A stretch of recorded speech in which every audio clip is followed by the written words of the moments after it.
وبوصل رسالة لنتنياهو والعدوين كمان، حسبي الله ونعم الوكيل عليكم، وراح نعلمكم الأدب زي ما انتوا كنتوا هلا بتخلونا نبرد وتهدموا بيوتنا. احنا حنوريكم، نحن لن نستسلم، ننتصر او نمت او لن نظن انها النهايه. سنقابل الجيل القادم والاجيال القادمه، تقف معهم بريطانيا وايطاليا، تقف معهم قوات الارض. نحن يقف معنا الله الجبار الملك القدوس السلام الرحمن المؤمن القوي، نحن معنا الله.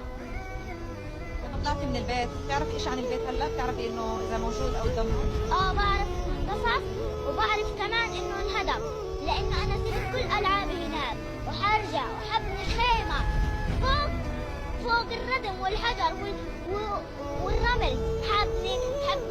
حبني اكبر خيمه وقف قدام اليهود هيك وارفع على فلسطين.